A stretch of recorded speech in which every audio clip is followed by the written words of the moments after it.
Así que les invito para que inclinen su rostro, vamos a orar. Padre, en esta mañana celebramos el estar en tu casa. Gracias por lo que hasta este momento ha sucedido. Pero gracias, Señor, porque ahora nos permites venir con libertad, con tranquilidad, con gozo, abrir tu palabra y aprender de ella. Gracias también, Señor, porque sabemos que tu mano está acompañando también a nuestros hermanos y amigos que están pasando por momentos difíciles, por enfermedad, por diferentes situaciones. Donde quiera se encuentren cada uno de ellos, tu mano, tu presencia, tu espíritu también los lleve a disfrutar del estudio de tu palabra como lo vamos a hacer nosotros ahora. Gracias, Señor, por estar presente en nuestras vidas. En el nombre de Jesús oramos. Amén. Bien, mis hermanos y mis amigos, que saludamos a quienes por supuesto nos siguen a través del internet. Hoy vamos a hacer una introducción a una serie que comenzaremos en algunas semanas. Vamos a comenzar a hablar de profecía de la mano al estudio que hemos venido haciendo en la lección de la escuela sabática que repasamos diariamente en nuestros hogares. Vamos aquí en nuestro distrito a acercarnos al mundo profético a través del libro del Apocalipsis, que obviamente es un complemento del libro de Juan, que es el que hemos venido estudiando. Así que hoy vamos a hablar de lo que personalmente asimilo, entiendo y acepto como la profecía más importante. No quiere decir que las otras profecías no sean importantes. Lo que quiere decir es bien simple, que para poder construir el piso 2 y el piso 3 de una edificación, ¿qué necesitamos construir primero? El piso número 1. Sin el piso número 1, construir el tercero, construir el segundo es un poquitito desafiante. Así que esta es la base del mundo profético, lo que vamos a estudiar ahora de acuerdo a cómo lo presenta las Sagradas Escrituras. Es decir, lo que vamos a estudiar ahora es supremamente importante, no solo para que nosotros lo aprendamos y lo entendamos, sino por supuesto como es nuestra invitación constante para que lo pongamos en práctica. Hay un versículo que es muy diciente con respecto a la profecía bíblica y es muy conocido por todos nosotros, y de hecho nosotros nos caracterizamos por ser conocedores de la profecía bíblica y por exponer la profecía bíblica, pero a veces pasamos por alto este texto. Y aunque a veces lo nombramos, no le damos el énfasis que debería tener. Segunda de Pedro capítulo 1 versículo 19, bien conocido este texto. Allí dice que tenemos además la palabra ¿qué? Profética, y dice bien claro, es la más segura. Y el consejo que nos da el apóstol Pedro es: a la cual hacéis bien de estar ¿qué? Ok, ¿para qué es la palabra profética? Muy bien, lo primero que dice allí la palabra profética es para estar atentos, es decir, es para llamar nuestra atención, ¿ok? Llamar nuestra atención ¿para qué? Sigue diciendo, como una lámpara que alumbra en lugar oscuro hasta que el día oscurezca y la estrella de la y la estrella de la mañana salga en vuestros corazones. ¿Estamos allí? Así que el panorama profético o la profecía en las Sagradas Escrituras es para que nosotros estemos atentos. ¿Atentos a qué? Atentos a descubrir luz donde hay ¿qué? Oscuridad. Y se compara la palabra profética a una lámpara. ¿Qué es lo que hace la lámpara? Alumbra donde está oscuro para que exista luz. Así que ese es el primer concepto. Piensen ustedes en un panorama de oscuridad. Yo no sé cuántos de ustedes han tenido la oportunidad de explorar cuevas, entrar a ese mundo subterráneo en las montañas, donde a medida que uno va caminando, los jóvenes o los adultos que en algún momento de su vida lo han hecho, a medida que uno va caminando, va teniendo menos luz y por lo tanto está teniendo más oscuridad. En una de las cuevas que usualmente nosotros exploramos cuando vamos a Colombia, que nos encanta con nuestros hijos, nos llevan los guías hasta un sitio que ellos identifican como el corazón de esa cueva, la famosa cueva de los Guácharos. Y allí nos piden, cuando llegamos al corazón de esa cueva, apagar las luces. Y cuando se apagan las luces, ellos nos invitan, antes de apagar las luces nos dicen, cierren sus ojos. Una vez cerramos nuestros ojos, nos invitan a apagar las linternas. Cuando apagamos la linterna nos piden que contemos hasta 5, 6 o 7 y luego abrir los ojos. Y cuando abrimos los ojos, ¡Qué impacto! Porque parece que no hubiéramos abierto los ojos. Todo está completamente oscuro, oscuro. Cuando las linternas se prenden y tenemos los ojos abiertos, eso es una maravilla, cómo se ilumina todo. La oscuridad no es buena. La oscuridad generalmente crea en el ser humano una serie de sensaciones y de reacciones que no son las que generan equilibrio. Normalmente la oscuridad tiene un propósito dentro del día a día del ser humano, y es descansar, es dormir. Algunos les producen más en la noche, hay muchos que producen de esa manera, y la oscuridad les es muy positiva. Pero normalmente la oscuridad genera confusión, genera temor, genera sentimientos bastante encontrados. La luz, cuando hay oscuridad y aparece la luz, ¿qué genera inmediatamente? Genera gozo. ¿Qué más? ¿Qué más genera? Tranquilidad. ¿Qué más genera? Seguridad, porque se sabe ahora por dónde se va a caminar. Si nos invitaran a caminar en estas cuevas donde hay total oscuridad, sin luz, ¿cómo caminamos? Caminamos con miedo, caminamos con inseguridad, no sabemos dónde vamos a poner el pie. Exactamente lo mismo sucede con el panorama profético. La profecía Dios la dejó en las Sagradas Escrituras con un propósito. El propósito es iluminar para generar lo que ustedes están diciendo, para generar felicidad, para generar seguridad, para generar elementos positivos y no elementos negativos. ¿Están ustedes hasta aquí conmigo? ¿Dice eso el apóstol Pedro o no dice el apóstol Pedro? Pedro está diciendo, la palabra profética es segura para que estemos atentos y para que disfrutemos de la luz donde hay ¿qué? Oscuridad. Ese es el propósito principal de la palabra profética. Es decir, cuando nosotros asistimos a un seminario o a una charla de profecía y después de terminar esa charla salimos muertos del susto, preocupados, inseguros, sin saber qué hacer, ¿habremos estudiado correctamente la profecía? Bueno, allí es donde tenemos que abrir los ojos y entender cuál es el propósito. El propósito de la profecía está siendo positivo para mi vida, está siendo claro para mi vida cuando genera lo mismo que genera la luz cuando hay oscuridad. Ese mismo sentimiento cuando yo no sé qué hacer y de repente llega la solución. Ese sentimiento que llega a mi vida de celebración, de alegría, de paz, de seguridad, eso tiene que generar la palabra profética. ¿Por qué estoy haciendo énfasis al comenzar esta introducción o esta reflexión con esto? Es bien simple, porque lamentablemente la palabra profética ha generado más oscuridad que luz. Y eso que tomamos este texto y lo presentamos. No, la palabra profética es para generar cosas positivas, es para alumbrar donde hay oscuridad. Así que es muy propicia para la época que estamos viviendo. El mismo Pedro, que escribió lo que acabamos de estudiar, tuvo una experiencia terrible. Y yo, obviamente, esto que escribí aquí en lo que ustedes están leyendo en el PowerPoint no son palabras textuales de Pedro. Pero me imagino que fue algo que Pedro aprendió. Y la última ocasión que estuve aquí hace unos sábados atrás, hablamos de Pedro. Hablamos del momento en el que Pedro caminó sobre las aguas. ¿Recuerdan? La verdadera fe hace la diferencia entre la seguridad y el pánico. Normalmente la oscuridad no genera seguridad, como ya lo dijimos. Genera inseguridad, genera miedos, genera temores. Pero la verdadera fe genera lo contrario.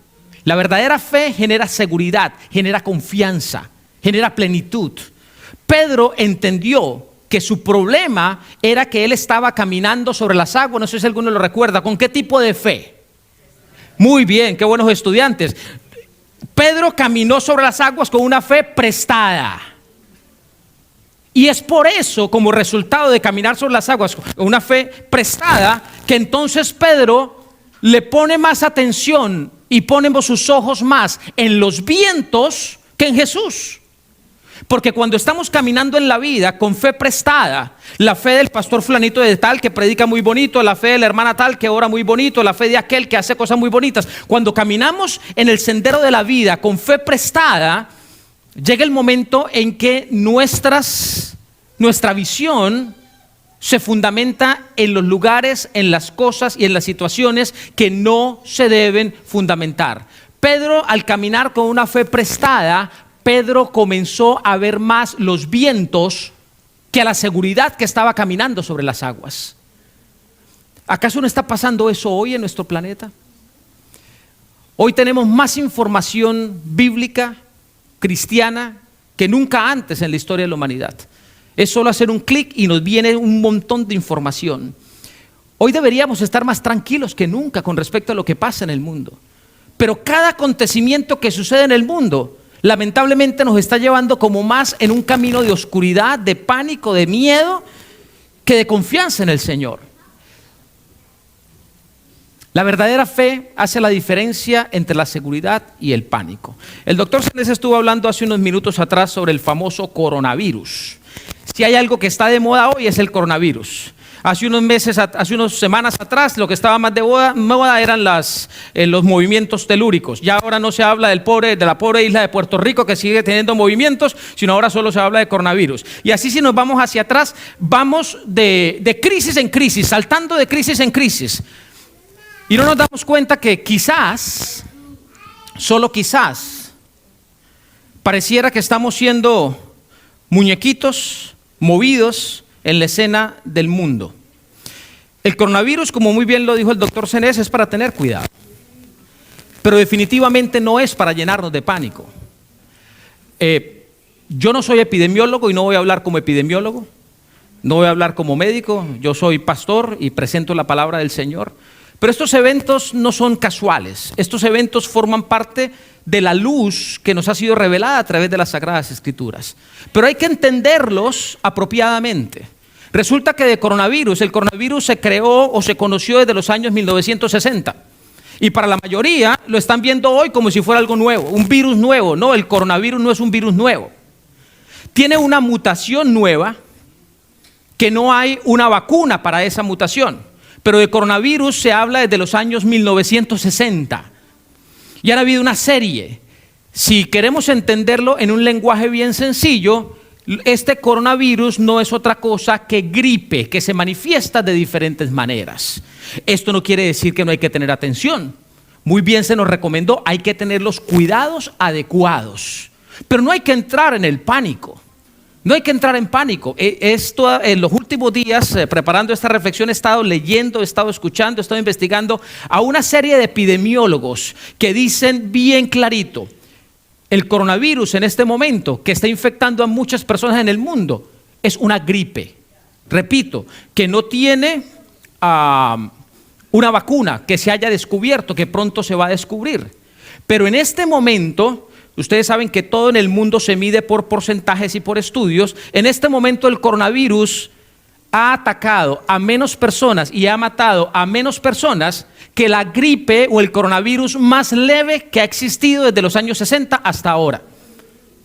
Es decir, este coronavirus que nos han presentado, que es lo peor, resulta que es hasta este momento el más inofensivo de los que han existido desde los años 60.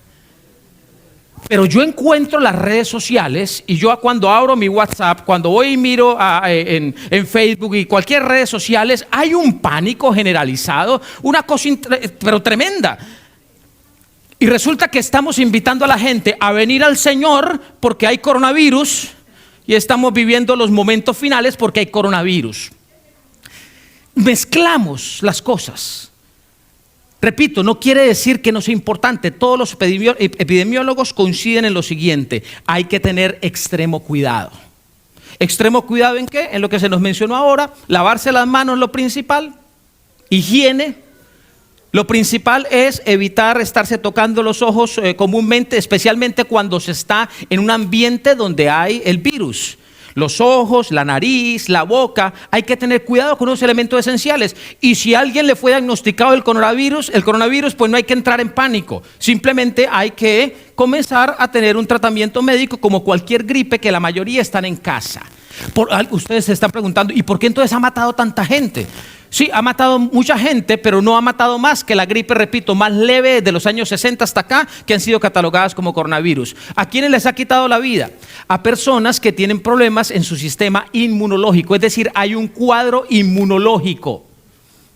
¿Quiénes son los que han muerto hasta ahora? Ustedes pueden ir y mirar las estadísticas de los que han muerto hasta ahora en el mundo. La gran mayoría, creo que un 98% de los que han fallecido en el mundo son mayores de 80 años y menores de 1 añito y medio, donde el sistema inmune o inmunológico o no se ha terminado de formar o ya está deteriorado. Entonces no los está matando el virus, no, los mata es su problema inmunológico que genera caos en una serie de órganos dentro de su cuerpo. ¿Ok? Entonces, este es solo un ejemplo para que nosotros veamos la dinámica de lo que pasa en el mundo. Vamos de crisis en crisis, de caos en caos, y resulta que lo estamos uniendo también con elementos bíblicos cristianos, y de alguna manera nos estamos equivocando en invitar a las personas a venir a Jesús por la razón incorrecta. A Jesús no tenemos que venir por el miedo.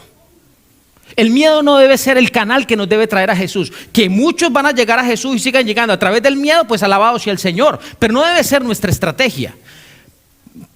Teológicamente hablando, proféticamente hablando, no es esa la manera en que tenemos que traer a las personas a Jesús. No es a través del miedo. Y la profecía, ¿qué tiene que ver coronavirus con profecía? Que es una introducción a lo que vamos a estudiar dentro de unas semanas. Es bien sencillo. La profecía lamentablemente se nos ha convertido en una herramienta generadora de terror para que la gente venga al Señor por el miedo de lo que va a pasar o de lo que me van a hacer. Es decir, la profecía, como lo leímos ahora con Pedro, fue hecha para dar luz donde hay oscuridad y nosotros la hemos utilizado para generar oscuridad. No está bien que lo hagamos de esa manera. Ahora, ¿qué se trata entonces? ¿De qué se trata la verdadera profecía? ¿Cómo entenderla y cómo permitir que la profecía sea luz, sea bendición, sea seguridad, sea felicidad? Bueno, hay que ir a la profecía más importante para entender esto. ¿Cuál es la profecía más importante? La profecía más importante desde mi punto de vista que presenta las Sagradas Escrituras refleja nuestra situación real. Para poder entender el mundo profético tenemos que entender nuestra situación. Y nuestra situación aparece claramente identificada en Efesios capítulo 2 versículo 1. El apóstol Pablo es claro con esto. El apóstol Pablo dice, y Él os dio vida a vosotros. ¿Quién es Él? Cristo Jesús. Jesús nos dio vida a nosotros cuando estábamos ¿qué? Muertos. De esto hemos hablado mucho acá y vamos a repetirlo muchas veces. ¿Cuál es la situación real del ser humano? ¿O cuál era mejor la situación real del ser humano? ¿Vida o muerte? Muerte. Muertos vivientes. Muertos vivientes en nuestros delitos y en nuestros pecados. Repito, ¿cuál era nuestra situación? Muerte. Pero a través de Jesús pasamos de tener muerte a tener ¿qué cosa? Vida. ¿Eso está claro? Esa es nuestra situación. No era nuestra situación. Nuestra situación era de muerte. Ahora, ¿por qué era nuestra situación de muerte antes de ver la solución? Bien sencillo. Adán y Eva, que fueron los primeros que Dios creó, los primeros seres humanos, ¿fueron creados para vivir o para morir? Para vivir. ¿La muerte formó parte del diseño perfecto de Dios para Adán y Eva? No. Nunca. Nunca. Adán y Eva fueron diseñados ¿para qué? Para vivir. El sueño de Dios fue la vida del ser humano. Ahora, Adán y Eva decidieron vivir su propio reino, decidieron apartarse de la propuesta de soberanía de Dios y como resultado de eso comenzaron a conocer la otra cara opuesta de la vida, que es la muerte, porque la paga del pecado es ¿qué? Muerte. Ellos decidieron apartarse de la presencia de Dios, de la guía de Dios, de la orientación de Dios y como resultado de eso, ¿qué llegó a sus vidas? La muerte. A partir de ese momento, tenemos que ir hacia atrás, en ese momento en el jardín del Edén, donde Adán y Eva deciden vivir su propio reino, allí fueron declarados muertos vivientes, no había solución para ellos. Iban a sufrir, iban a morir. ¿Estamos hasta aquí de acuerdo? Pero la historia no quedó allí. Y allí es donde se comienza a desarrollar la profecía más maravillosa y para mí la más importante que presenta las Sagradas Escrituras. Génesis capítulo 3 versículo 15. Este es el diálogo de Dios con la serpiente. El diálogo de Dios con la serpiente. ¿Que la serpiente es quién? Satanás, es identificada en la Biblia. Miren este diálogo fantástico. En este único versículo, Génesis 3:15, aparece la profecía más importante de la Biblia. Dios le dice a la serpiente, pondré enemistad entre ti y la mujer, entre tu simiente y la simiente suya. Esta te herirá en la cabeza y tú le herirás en el calcañar o en el talón, como dice esta versión. Vamos a desmenuzar un poquitito esta profecía. Recuerden primero cuál era la situación de la raza humana, no solo de Adán y Eva, sino de toda la raza humana, de ahí en adelante de Adán y Eva. ¿Cuál era la situación de vida? Muerte. Es decir, no había vida, había muerte. Eran muertos vivientes. ¿Estamos hasta allí claros? Ahora, Jesús se encuentra cara a cara con la serpiente, Dios se encuentra cara a cara con la serpiente y le dice, bueno, esta es la realidad. Lo que ha pasado ha generado enemistad. ¿Entre quiénes? ¿Qué significa enemistad? ¿Qué significa enemistad? Cuando alguien está enemistado con otra persona, ¿qué es? ¿Ah? Está en contra, ¿qué más? Ya no es amigo, hay enfrentamiento. Esa es distancia, esa es la realidad de la raza humana en el momento en que Adán y Eva pecaron.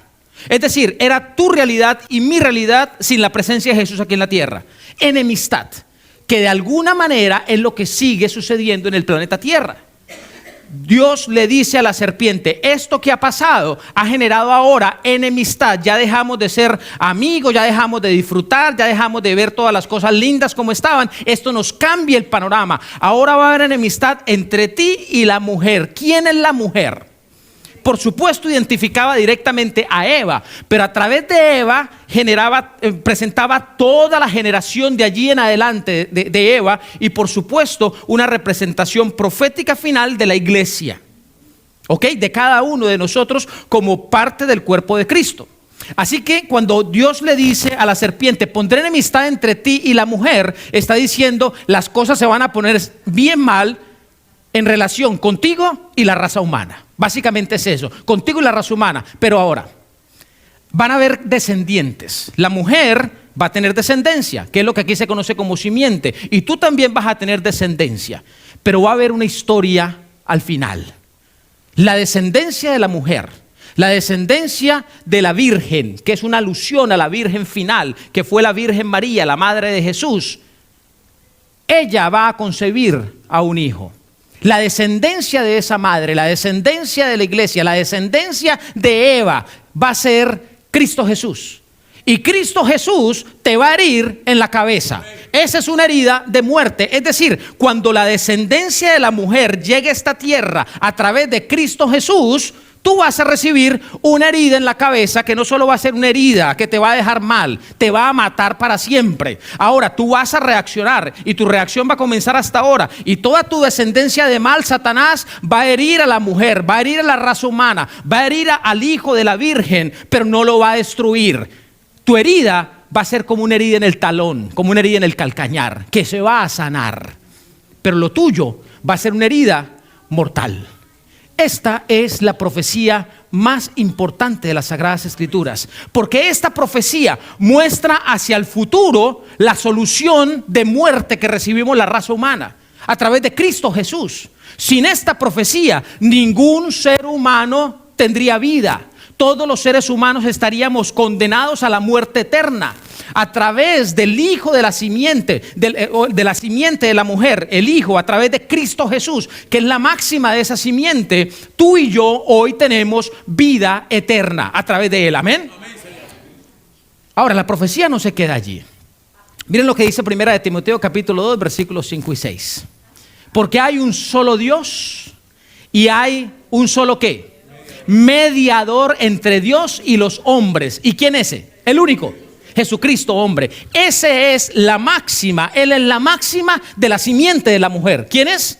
Jesucristo, hombre. El único mediador entre Dios y los hombres. No hay otro. Es decir, toda situación de la raza humana debe llegar hacia el Padre a través de Cristo Jesús. Todo lo que somos y todo lo que hacemos tiene sentido a través de Cristo Jesús. Y sigue diciendo el versículo, el cual se dio a sí mismo en rescate por todos, de lo cual se dio testimonio a su debido tiempo. Es decir, esta profecía preciosa de Génesis 3:15, Dios le da a Satanás la noticia que él no quería escuchar. Ustedes se imaginan la celebración de Satanás y de las huestes del mal cuando Adán y Eva se equivocaron y se apartaron del plan perfecto de soberanía de Dios. ¿Se imaginan cómo celebraron Satanás y sus ángeles? Ellos creyeron que habían logrado ya todo, que ya no iba a haber solución, que la raza humana, el proyecto más precioso, más cercano al corazón de Dios, había fracasado y todos iban a morir y estaban en celebración. Imagínense ustedes a todos los demonios y a Satanás celebrando, haciendo hurras por lo que habían logrado, y de repente Dios se acerca y le dice: mira, Satanás, te tengo una noticia. Tú estás celebrando la enemistad con la raza humana y se va a mantener, pero la noticia que yo te quiero dar es que mi propio hijo va a ir a la tierra. Esa mujer va a tener una simiente. La simiente es Cristo Jesús. Y cuando Cristo Jesús venga a esta tierra y cumple el plan de la salvación, entonces tu herida va a ser en la cabeza. Tú vas a perder. Hoy tú te sientes ganador, pero al final vas a ser el perdedor si se cumple esa profecía. Ahora, ¿cuál es la obsesión de Satanás? ¿Cuál es la obsesión de Satanás? Que la profecía no se cumpla. Que la profecía no se cumpla. Y allí históricamente Satanás comienza a trabajar para que la profecía no se cumpla. Y por eso Jesús fue tan atacado. Gracias a esa profecía que finalmente tuvo cumplimiento, Cristo Jesús es nuestro único mediador. No es lo que tú y yo hagamos, y esto lo voy a repetir muchísimo de aquí hasta que nosotros terminemos. Esto no tiene que ver con lo que tú y yo hagamos. Esto no tiene que ver con lo que tú y yo intercedamos. No. La salvación es individual, es personal, y el que finalmente hace todo es el que ya lo hizo todo. ¿Quién es? Cristo Jesús, la máxima de la descendencia de la mujer, porque a través de él todo cambió. Miren nuestro privilegio. ¿Cuál es nuestro privilegio a través de esta profecía maravillosa, donde Satanás queda derrotado para siempre? Nuestro privilegio se encuentra en un par de versículos que les quiero compartir. Juan capítulo 1, versículo 12. Miren lo que dice Juan 1, 12. Mas a todos los que le recibieron. ¿A cuántos? A todos los que recibieron. ¿A quién? ¿A quién? A Cristo Jesús. Este versículo tiene un mensaje inmenso. Mírenlo bien. Mas a todos los que le recibieron, a los que creen en su nombre, les dio potestad de ser ¿qué? Hechos hijos de Dios. Y aquí hay un tema teológico que yo sé que a algunos les puede preocupar. Yo espero que no genere preocupación, sino que nos genere alegría. Dios creó raza humana. Dios no creó hijos. Dios creó raza humana. A ti y a mí nos creó como seres humanos, con el amor de un padre hacia un hijo. Pero en el momento en que nosotros nos apartamos de su gobierno, nos apartamos de su plan perfecto y seguimos siendo raza humana, seres humanos que íbamos de un lado para otro, peleando con nuestro propio yo, peleando con Satanás, peleando con el mal, peleando con todo. Pero ahora, a través de Cristo Jesús, todos, sin excepción, gracias al cumplimiento de esta profecía maravillosa, todos nosotros, dice allí, que nos dio potestad de ser ¿qué? Hechos hijos de Dios. ¿De ser qué? Hechos hijos de Dios. Es decir, si Jesús no hubiera muerto en la cruz del Calvario, nosotros no hubiéramos sido hechos hijos de Cristo Jesús. Esa es la gran noticia que nosotros tenemos que darle a los demás. No decirles que vengan a Jesús porque está temblando, no decirles que vengan a Jesús porque hay un virus, no decirles que vengan a Jesús porque están sucediendo cosas negativas. No, la invitación es a presentar el amor de Cristo que le dio sentido a nuestra vida absoluta. Allí es donde está el secreto del evangelio. Sin Jesús, nosotros no seríamos otra cosa que seres humanos peleando con el mal, sufriendo con el mal, sin salida. Pero a través de Cristo Jesús, nosotros ahora somos llamados hijos de Dios. Fuimos hechos hijos de Dios. Es decir, se nos regresó a través de Cristo Jesús la realidad de nuestra vida, que es ser hijos de Él. ¿Estamos hasta allí de acuerdo? Mira el siguiente versículo porque hay más. Romanos capítulo 8, versículo 1. Ahora pues, ¿qué significa esto? Que hay una continuación. Dice, ahora pues, ninguna, escuchen bien esto, estas son las buenas nuevas que tenemos que compartir. Ahora pues, ninguna condenación hay para los que están ¿en quién? En Cristo Jesús. ¿Cuántas condenaciones hay para los que están en Cristo Jesús? Ninguna condenación. Yo no sé qué tantas cosas pueden caber allí dentro de la palabra condenación, pero es todo lo negativo. Ninguna condenación hay para los que están en Cristo Jesús, los que no andan conforme a la carne, sino conforme a ¿qué? Al Espíritu. ¿Cuánta condenación hay para los que están en Cristo Jesús? Ninguna. Y entonces cuando pecamos no somos condenados. Esa es una pregunta que nos hacemos repetidamente. Cuando yo peco, entonces me condeno. Este versículo es bien claro. Dice, a través del cumplimiento de esa profecía, que es la más importante, tú y yo no solo tenemos vida eterna, tú y yo hoy tenemos vida eterna. Puede haber un lapsus de sueño, de descanso, pero tú y yo fuimos llamados a través de Cristo Jesús a tener vida eterna. Y Jesús es bien claro, gracias a lo que pasó a través de Él, dice Pablo, ninguna condenación hay para los que están en Cristo Jesús. Es decir, esa profecía de Génesis 3:15, la más importante, te puso a ti y me puso a mí en el lugar más maravilloso que podríamos estar. No hay condenación. Te equivoques o no te equivoques, me equivoque yo o no me equivoque, no hay condenación para ninguno. Entonces, ¿cómo se puede explicar esto? Mire cómo sigue diciendo Romanos 8, el versículo 3. Porque lo que era imposible para la ley, y entiendan bien esta frase, ¿qué significa esto, lo que era imposible para la ley? Que después de Adán y Eva, cuando ellos se equivocaron, ¿se acuerdan la profecía Génesis 3:15? ¿Qué es lo que le dice Dios a la serpiente que va a suceder entre ella y su generación y la generación de Eva en adelante? Es decir, la raza humana frente a las huestes de Satanás. ¿Qué iba a haber? Enemistad. Entonces la raza humana comienza una carrera para poder hacer lo correcto y poder enfrentar haciendo lo correcto a Satanás. Y la ley que Dios la dio para el disfrute de la raza humana se convirtió en una obsesión para la raza humana, porque lo que quería la raza humana hacer era agradar a Dios, hacer lo correcto para poder salir de una situación de muerte. Hasta ese momento Jesús no había venido a la tierra, así que la condenación de la raza humana existía. La raza humana estaba condenada a muerte. Los seres humanos vivían muertos todos los días, así que su obsesión no era disfrutar de Dios, de la relación con Él y de la ley, sino su obsesión era ¿qué hago yo para ser bueno? Porque se sentían malos. Y por eso la ley, en vez de ser una delicia, se les convirtió en una carga terrible, por lo cual era imposible, dice el apóstol, para ellos la ley, por cuanto era débil para la carne. No podían. Sin Jesús la ley no se convierte en una bendición, sino en una carga.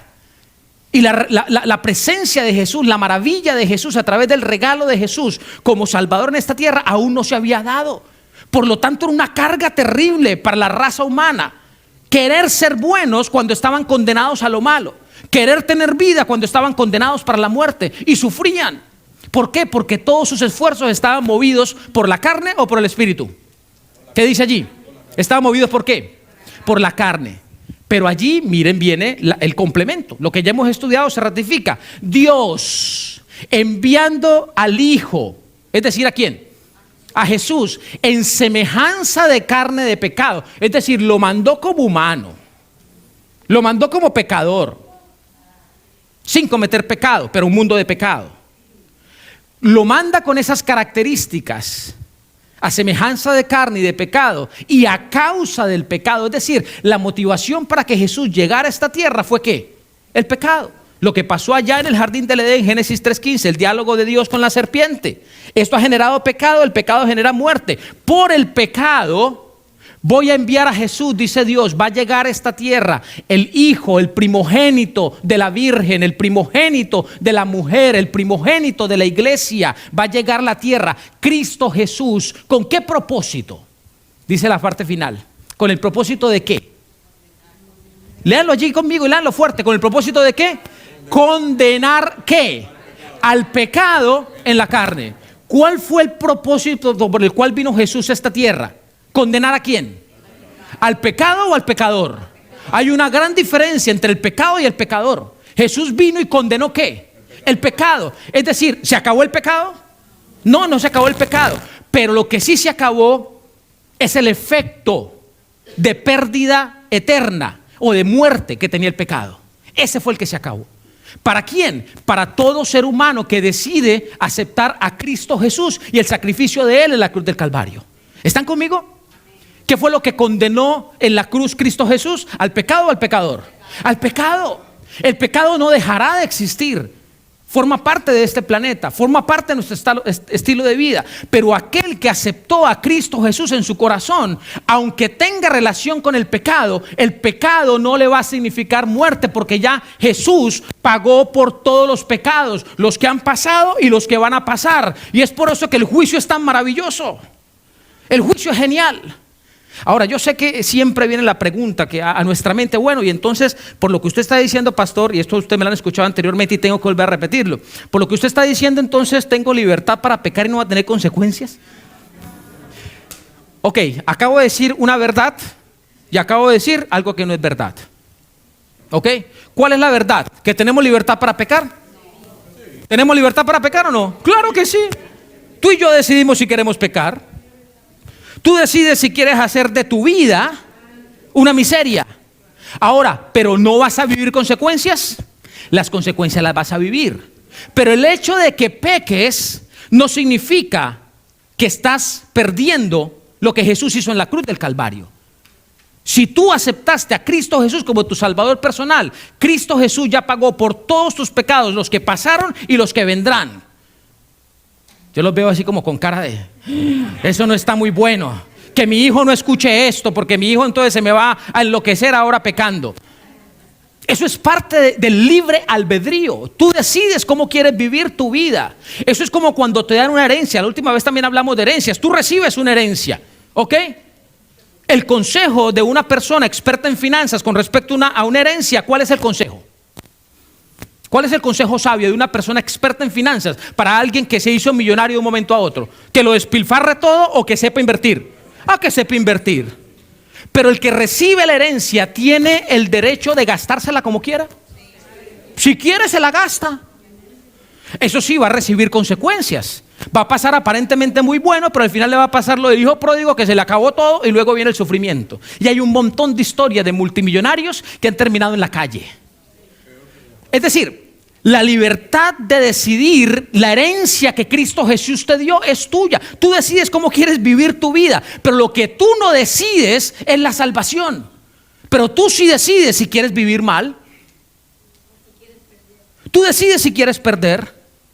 Lo que me está diciendo aquí este versículo es que la pelea de Dios es con el pecado y con el originador del pecado, no es con el ser humano pecador. Nosotros aquí en esta escena, el Señor nos ha rescatado directamente. Por eso esta profecía es tan maravillosa, para que las inquietudes y los ojos abiertos, en los últimos 6 minutos, espero que los ojos abiertos sigan abiertos de asombro y de alegría. Miren nuestra seguridad en esto. Es que si no tenemos esto claro en nuestra mente, si no somos responsables, porque ¿qué es lo que te motiva a ti a no pecar?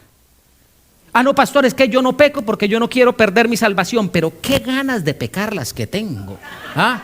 Me tengo que aguantar. Y yo veo al otro que peca, que hace lo que yo digo que no hago, y yo digo, wow. Y mire, pecó, pasó unos años que yo lo veo maravilloso en su pecado, ahora se arrepintió y vino y yo sigo aquí. Y no pasé nada bueno.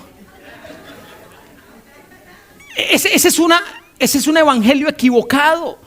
No. Esta no es una invitación a pecar, no, porque el pecado siempre va a generar estragos en tu vida. La invitación de Jesús es no peques. Como la invitación del experto en finanzas es no despilfarre los millones que tienes, no los botes, tienes que invertirlos bien. Pero al fin y al cabo tú decides cómo quieres vivir. La herencia ya la recibimos. Yo tengo que hacer aquí un paréntesis, porque no sé si ustedes escucharon, el amén fue de por allá 1 o 2. O sea, no estamos seguros de la herencia. Por eso esta profecía es tan importante entenderla. La profecía de Génesis 3:15, allí la voluntad humana no forma parte de esa profecía. Lo único en que tú y yo formamos parte de esa profecía es si después del cumplimiento de esa profecía decidimos o no aceptar a Jesús. Pero en la profecía de Génesis 3:15, tú y yo no formamos parte de esa profecía. Es un diálogo entre quién y quién. Eso hay que entenderlo. El diálogo es entre quién y quién. Entre Dios y Satanás. Lo que sí está claro es que sin esa profecía, las demás, ¿qué sentido tienen? Porque sin el cumplimiento de esa profecía significa que Jesús no vendría a la raza humana. ¿Están conmigo? Sin esa profecía, Jesús no vendría en la raza humana. Y sin Jesús viniendo aquí a estar con la raza humana, a morir y a resucitar en la cruz del Calvario, ¿para qué las demás profecías? Nada de lo demás sirve. En esa profecía, porque quiero que por favor entendamos eso, en esa profecía no aparece la raza humana. Es que el tema de la salvación solo depende de tu decisión específica, pero nada más. El resto es un diálogo entre Dios y Satanás, donde Dios le dice a Satanás: tú crees que ganaste, pues te tengo la noticia, tú perdiste. Va a llegar el momento en que Cristo Jesús, mi hijo, va a venir a la tierra, Él va a morir y su resurrección va a significar una herida de muerte para ti en la cabeza. Y ya todo el que acepte a mi hijo y acepte ese regalo va a ser salvo. ¿Dónde está la raza humana allí? Simplemente decidiendo y se acepta o no a Cristo Jesús. Esto no tiene que ver con el pecado. El pecado, Dios lo condenó a través de lo que Cristo Jesús hizo. Ahora tú decides y yo decido cómo quiero vivir esta herencia. Pero todo ser humano que con sinceridad vino y aceptó a Jesús como Cristo, como su Salvador, ese ser humano, se los aseguro, que con sinceridad vino a Jesús, nunca más va a jugar con el pecado. Eso no quiere decir que no va a pecar, pero no va a consentir el pecado, no va a provocar el pecado.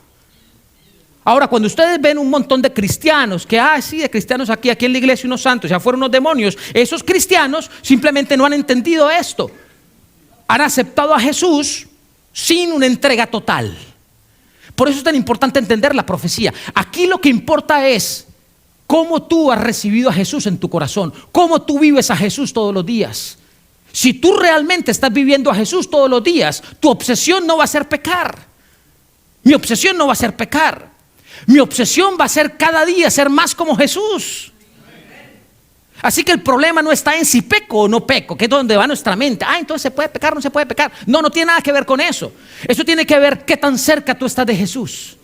Entre más yo me acerco a Jesús, es entre más yo me acerco al heater, que algunos quisieran tener aquí ahorita algo como que genere calorcito, ¿no? Entre más me acerco allí, menos frío siento, menos contacto con el frío, más disfruto del calorcito. Permítanme mostrar ahora bíblicamente lo que acabo de decir, ya que veo algunos rostros allí preocupados y sin entender esta profecía, las demás no sirven, que es lo que creo que nos ha pasado a muchos. Y por eso hemos tomado la profecía de la manera equivocada. Apocalipsis capítulo 7, versículo 10. Miren bien, Apocalipsis 7, libro profético. Y clamaban a gran voz diciendo: la salvación, ¿la qué? Ok, la salvación, ¿a quién pertenece? A nuestro Dios que está sentado en el trono. ¿Y a quién? ¿A quién pertenece la salvación? ¿A quién pertenece la salvación? A Dios y al Cordero, al Padre y al Hijo. A ellos pertenece la salvación, no a ti y a mí. Ese era el problema que tenía la raza humana antes de que viniera Jesús, y por eso la ley era una carga. Y por eso tantos sacrificios y tantas cosas que tenían que hacer, condenados. Hay muchos de nosotros que seguimos condenados, no hemos salido del Antiguo Testamento. No hemos salido de la historia de la iglesia allí y todavía seguimos basados allí. No quiero decir que no se estudie el Antiguo Testamento. El Nuevo Testamento no se puede estudiar sin el Antiguo Testamento. Es un complemento. Pero la experiencia humana, ¿por qué seguimos atados a la experiencia del Antiguo Testamento? La salvación, ¿a quién le pertenece? La salvación no es por lo que tú hagas o yo haga o deje de hacer. ¿Qué puedo hacer, qué no puedo hacer? Y allí la carga todavía la seguimos viviendo, porque nos han enseñado eso. No, la salvación fue una decisión tomada por el cielo. That's it. La herencia tú y yo ya la recibimos. La profecía más importante se cumplió y la herencia fue otorgada. Ahora tú y yo decidimos si la aceptamos o no la aceptamos. Una vez la aceptamos de corazón, si realmente invertimos bien en esa herencia, si la cultivamos, cada día vamos a estar más cerca de Jesús, cada día vamos a estar más lejos del pecado, pero no es porque yo me proponga estar lejos del pecado, no, es porque mi amor por Cristo Jesús me aleja del pecado, dejo de ser un pecador, cada día peco menos, por así llamarlo, porque la mala noticia es esa, el pecado va a estar siempre con nosotros y nos vamos a seguir equivocando, pero cada día nos vamos a equivocar menos. ¿A quién le pertenece la salvación? A Dios y al Cordero, al Padre que la diseñó, que habló con la serpiente cara a cara, y a Jesús que vino a protagonizar el regalo de la salvación para la raza humana. ¿Están conmigo? Así que la salvación, mis hermanos, perdón que me suba aquí un poquitito porque quiero que me escuchen bien. La salvación no es el resultado de lo que la raza humana hace o deja de ser. La salvación es el resultado de la decisión inteligente de la raza humana de aceptar que la profecía de Génesis 3:15 de vida para el que estaba muerto ahora es aceptada por mí como pecador. Cuando yo acepto esa profecía a través de Cristo Jesús, entonces yo soy declarado ¿qué? Salvo. Si allí en adelante esta vida que yo tengo la quiero vivir y despilfarrarla, ese es mi problema. Y es mi responsabilidad con los que vienen detrás mío. Otro versículo, por si no están convencidos. 1 Corintios capítulo 15, versículo 22 dice: porque así como en Adán todos ¿qué? ¿Qué fue lo que pasó en el jardín del Edén? Donde se diseñó la vida eterna, finalmente ¿qué pasó? Muerte eterna. Porque así como Adán, como en Adán todos mueren, también en Cristo ¿qué? ¿Cuántos son vivificados? Todos. ¿Todos los que no pecan? No, todos en Cristo Jesús. Miren, otra vez vuelve. Aquí el punto principal no es si peca o si no peca. Y vuelvo a repetir, esta no es una invitación a no pecar, ni es tampoco una invitación a pecar. Mi invitación no es para que tú te propongas no pecar. Tampoco es para que te propongas pecar. La invitación de la profecía más importante de la Biblia es para que aceptes a Cristo Jesús, porque el tema del pecado le pertenece a Él. Y depende de tú y yo, como nos acerquemos a Jesús, nuestra experiencia con el pecado. ¿Estamos o no estamos? Promesa. ¿Cuál es la promesa? A mí me encanta esta promesa. Hay un montón de promesas. Salmo 91, me gusta mucho esta versión. La versión nueva traducción viviente. Es una versión muy linda, muy moderna. El Salmo 91 lo conocemos mucho. Miren lo que dice el Salmo 91. Si haces del Señor tu refugio y al Altísimo tu resguardo, ningún mal ¿qué? Te conquistará. ¿Quiere decir que el mal no existirá? No, lo que dice allí es: el mal no te conquistará, ninguna plaga se acercará a tu hogar. Qué maravilloso eso, amén. Entonces no nos lavemos las manos ni nada, que la plaga, no, yo en Cristo Jesús me refugio. No. Tú tienes que hacer tu parte, yo tengo que hacer mi parte. Porque estamos en un mundo de maldad, estamos en un mundo de pecado, estamos en un mundo donde tenemos que ser responsables con lo que hacemos. Pero lo que pasa con el mundo no tiene que ser nuestra prioridad. Nuestra prioridad tiene que ser qué es lo que pasa conmigo, con mi relación con Dios. Cuando yo hago del Señor mi refugio y al Altísimo hago mi resguardo, Él dice que ningún mal me conquistará. Es decir, ningún mal me tomará para Él. Ninguna plaga se acercará a mi hogar. Otra promesa, en medio de muchas que hay. El mismo Salmo 91, el versículo 14, que fue la lectura de esta mañana. El Señor dice: rescataré a quienes. ¿Escuchan bien ese versículo? Rescataré a los que me aman, protegeré a los que confían en mi nombre. ¿A quién va a rescatar el Señor?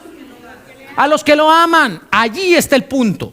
La profecía más importante es una profecía que nos invita a amar al cielo que lo arriesgó todo y a Jesús que vino a darlo todo por nosotros. Amor.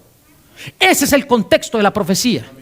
La profecía nos puede hablar de muchas fechas, de muchas situaciones, de muchas personas, de muchas instituciones. Nos puede presentar todo eso, pero si el amor hacia Cristo Jesús no es la prioridad y la profecía no me lleva a amar más a Cristo Jesús, la profecía no sirve.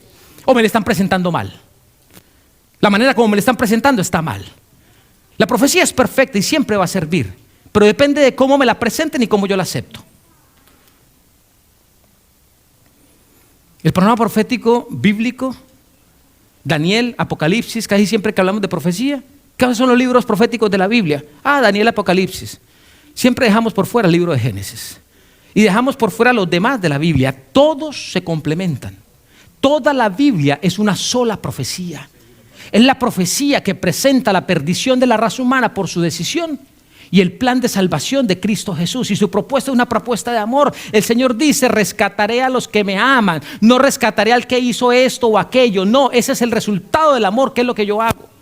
Rescataré a los que me aman, protegeré a los que confían en mi nombre. Es decir, a los que confían en mí, a los que me han entregado su vida. No a los que están obsesionados. ¿Qué hago o qué no hago para ver si peco o si no peco? No, esa acción, esa era la carga del Antiguo Testamento sin Jesús. La grata noticia de esa profecía tan importante de Génesis 3:15 es que en Cristo Jesús el cielo lo diseñó todo, lo peleó todo por amor a ti y a mí, y el pecado fue destruido, no el pecador. El pecador fue liberado en Cristo Jesús. Tú y yo fuimos liberados en Cristo Jesús. Ok, ahora termino con esto, que ya los veo un poquito más convencidos. Nuestra responsabilidad. Un solo versículo final. Todo esto, toda bendición genera responsabilidad. Si recibes una herencia, ¿cómo vas a administrar esa herencia? ¿Cuál es nuestra responsabilidad? Salmo 91, el mismo, no me voy a apartar de ese salmo, versículos 15 y 16, hay muchos más en la Biblia que lo complementan. Dice la palabra del Señor: cuando me llamen, yo les responderé, dice Jesús. Estaré con ellos en medio de las dificultades. Los rescataré y los tomaré. Los recompensaré con una larga vida. ¡Qué maravilla! Ya no es con muerte eterna, no, es larga vida. Y les daré, ¿qué cosa? Mi salvación. Hermano, la invitación de esta tarde es para no seguir generando un evangelio de miedo, un evangelio de terror, un evangelio de oscuridad e interpretando equivocadamente el panorama profético. Miren, el Salmo 91 deja por fuera las angustias, los sufrimientos, las plagas. ¿Deja por fuera todo eso? No, no lo deja por fuera.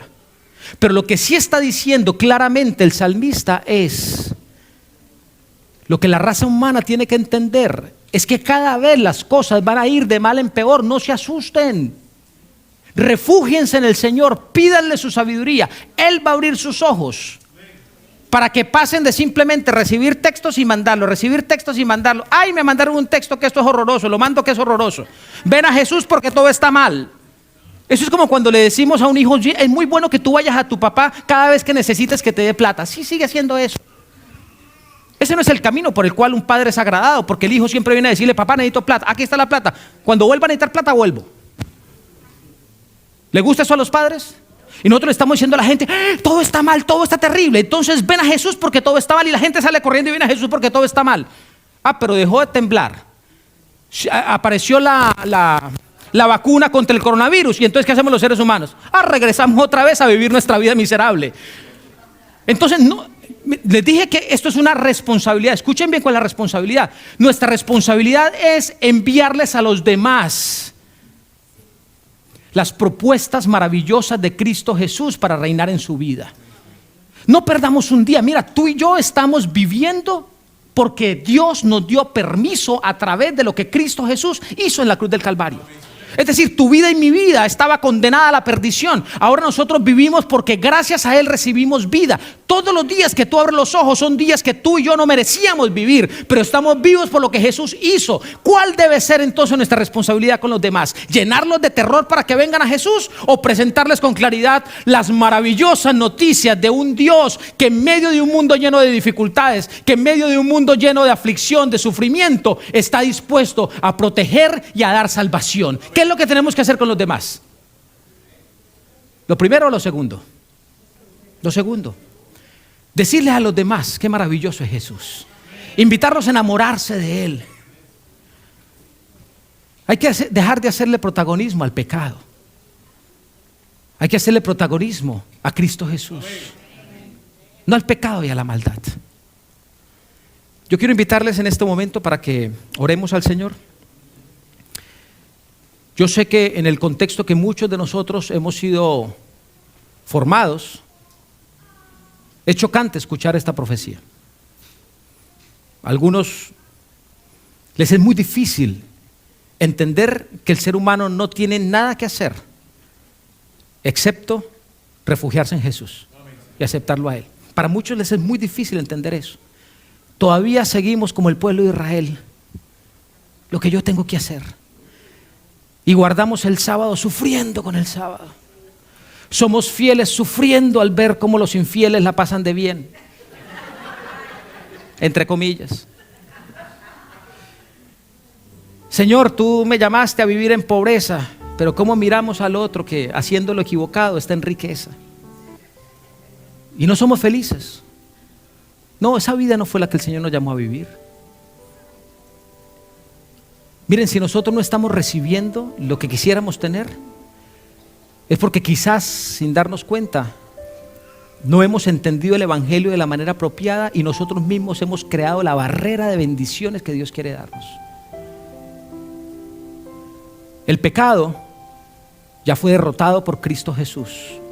El pecador fue premiado por Cristo Jesús. No para que pequemos, no. Es para que entendamos que como pecadores tenemos al médico de los médicos, al maestro que resucita a los muertos y que transforma al ser humano. La profecía más importante de la Biblia, la de Génesis 3:15, dice que el pecado seguirá formando parte de la raza humana. Pero también dice que el pecador fue llamado de muerte a vida. Dice que la salvación no depende de ti ni de mí, depende de Él, depende de Jesús. Lo único que tú y yo tenemos que hacer es venir ante Jesús y decirle: Señor, yo no necesito vivir como el otro vive, yo necesito vivir la vida que tú quieres que yo viva. Acepto esa profecía preciosa. Te doy gracias porque Cristo Jesús vino a esta tierra para transformarme, para redimirme, para rescatarme. Yo ya asumo el compromiso de todos los días, cada vez que abra mis ojos, decir: este día yo no lo debía vivir porque yo estaba condenado a muerte. Vivo por Cristo Jesús. Y si vivo por Cristo Jesús es para que todo aquel que Él ponga en mi camino, yo le diga: Cristo Jesús entregó su vida por ti y te ama. Yo decidí amarlo a Él. Yo te invito para que lo ames a Él. Riega esa semilla, riégala, comprométete a eso todos los días. Es la única manera que Dios te pide que pagues, diciéndoles a otros que la profecía más preciosa, la más grande, la más poderosa, la más maravillosa de las Sagradas Escrituras se cumplió. Y esa profecía le dio sentido a todas las demás. Sin esa profecía, ¿las demás para qué? Hoy ven a Jesús y dile: Señor, hoy te acepto a ti, te alabo a ti, te glorifico a ti, me entrego a ti y te doy gracias porque fui llamado de muerte a vida. Quiero vivir cada día más cerca de ti. Y si lo haces todos los días, de corazón, mañana, tarde y noche, cada segundo, cada respiración, si lo haces de esa manera, vas a ver que el pecado va a huir de ti. Va a huir. Ya no va a seguir siendo una preocupación. Que el mundo está loco, y claro que sí, proféticamente el mundo iba a estar loco. Pero yo tengo la palabra de restauración y de transformación para los demás. La gente no quiere que el pánico siga corriendo. La gente quiere que alguien venga a decirle: mira, todo está mal, pero para ti las cosas pueden estar bien. Eso es lo que la gente está esperando. Y para eso fue que tú y yo fuimos llamados. Gracias al Señor porque esa profecía preciosa de Génesis 3:15 se cumplió. Yo hoy te invito para que ores ante el Señor. Ni siquiera te voy a pedir que te pongas de pie. Quiero pedirte que allí donde estás sentado, inclines tu rostro y le des al Señor la alegría de hoy verte a ti, aceptando el cumplimiento de esa profecía y comprometiéndote a buscar todos los días que el cumplimiento de esa profecía en tu vida sea una realidad a través de Cristo Jesús. Que Jesús reine en mi vida.